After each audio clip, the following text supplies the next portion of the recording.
굿모닝 큐티 가족 여러분. 아침 저녁으로 아직도 온도 차이가 심하죠. 새벽이나 또 해가 진 저녁에 제법 쌀쌀합니다. 온도차가 심한데 건강에 유의하시고요. 아침을 시작하면서 따뜻한 커피나 또 티를 내려 마시면서 정말 말씀과 더불어 행복한 하루 시작할 수 있기를 주의 이름으로 축복합니다. 오늘 함께 부를 찬송은 507장 주님의 마음을 본받는 자입니다. 다 함께 1절을 찬송하겠습니다. 주님의 마음을 본받는 자, 그 맘에 평강이 찾아오면 험악한 세상을 이기리 하늘로부터 이 맘이 일어나 주님의 마음 본받아 살면서 그 거룩하신 나도 이루리. 아멘. 오늘 묵상할 말씀은 창세기 13장 1절에서 18절입니다. 아브라함이 애굽에서 그와 그의 아내와 모든 소유와 롯과 함께 네겝으로 올라가니 아브라함에게 가축과 은과 금이 풍부하였더라. 그가 네겝에서부터 길을 떠나 베델에 이르며 베델과 아이 사이 곧 전에 장막 쳤던 곳에 이르니 그가 처음으로 제단을 쌓은 곳이라. 그가 거기서 여호와의 이름을 불렀더라. 아브라함의 일행 롯도 양과 소와 장막이 있으므로 그 땅이 그들이 동거하기에 넉넉하지 못하였으니 이는 그들의 소유가 많아서 동거할 수 없었음이니라. 그러므로 아브라함의 가축의 목자와 롯의 가축의 목자가 서로 다투고 또 가나안 사람과 브릿 사람도 그 땅에 거주하였는지라. 아브라함이 롯에게 이르되 우리는 한 친족이라 나나 너나 내 목자나 내 목자나 서로 다투게 하지 말자. 내 앞에 온 땅이 있지 아니하냐. 나를 떠나가라. 네가 좌하면 나는 우하고 네가 우하면 나는 좌하리라. 이에 롯이 눈을 들어 요단 지역을 바라본즉 소알까지 온 땅에 물이 넉넉하니 여호와께서 소돔과 고모라를 멸하시기 전이었으므로 여호와의 동산 같고 애굽 땅과 같았더라. 그러므로 롯이 요단 온 지역을 택하고 동으로 옮기니 그들이 서로 떠난지라. 아브라함은 가나안 땅에 거주하였고 롯은 그 지역의 도시들에 머무르며 그 장막을 옮겨 소돔까지 이르렀더라. 소돔 사람은 여호와 앞에 악하며 큰 죄인이었더라. 롯이 아브라함을 떠난 후에 여호와께서 아브라함에게 이르시되 너는 눈을 들어 너 있는 곳에서 북쪽과 남쪽 그리고 동쪽과 서쪽을 바라보라. 보이는 땅을 내가 너와 네 자손에게 주리니 영원히 이르리라. 네가 네 자손의 땅의 티끌 같게 하리니 사람의 땅의 티끌을 능히 셀 수 있을진데 네 자손도 세리라. 너는 일어나 그 땅을 종과 횡으로 두루 다녀보라. 내가 그것을 네게 주리라. 이에 아브라함이 장막을 옮겨 헤브론에 있는 마므레 상수리 수풀에 이르러 거주하며 거기서 여호와를 위하여 제단을 쌓았더라. 아멘. 자기의 아내를 누이라고 속인 후 바로에게 아주 곤욕을 치렀던 아브라함. 그러나 오히려 해를 받는 것보다 자기가 잘못했음에도 불구하고 바로는 그에게 오히려 많은 것을 챙겨서 보내는 것을 보게 됩니다. 아브라함의 입장에서 생각해 볼 때 마땅히 벌을 받아야 할 입장에서 호의를 받은 것입니다. 아마 아브라함은 이때 깨달았을 겁니다. 잘 되는 일은 하나님께서 은혜를 베푸지 아니하시면 결단코 되는 일이 아니라는 걸 깨달았을 겁니다.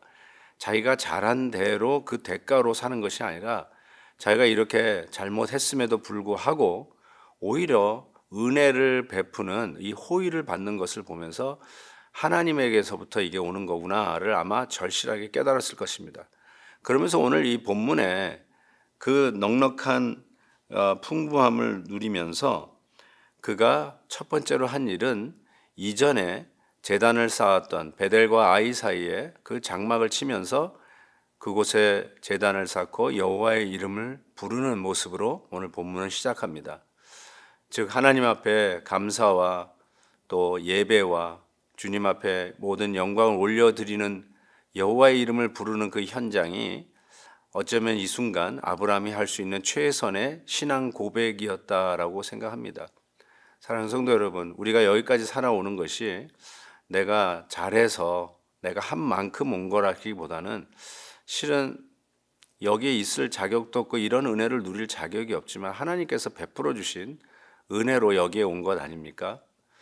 내가 행한 대로 갚으시지 아니하시고 오히려 하나님은 아브라함에게 이렇게 그의 잘못에도 불구하고 후하게 은혜를 잊게 하신 것처럼 우리도 그 은혜를 잊고 이곳까지 이 자리까지 왔다라고 믿습니다.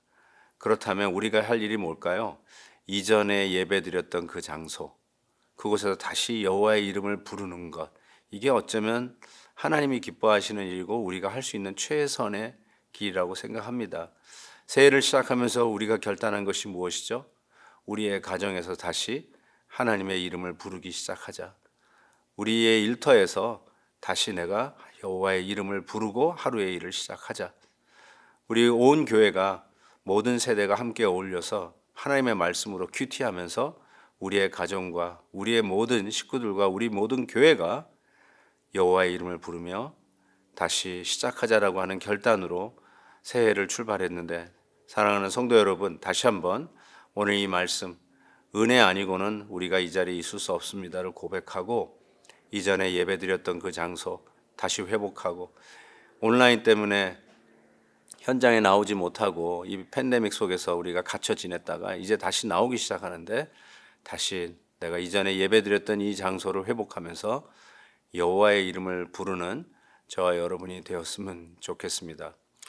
오늘 말씀 뒤에 보면 롯과 아브라함이 결국 나뉘어지는, 갈라지는 장면이 나옵니다.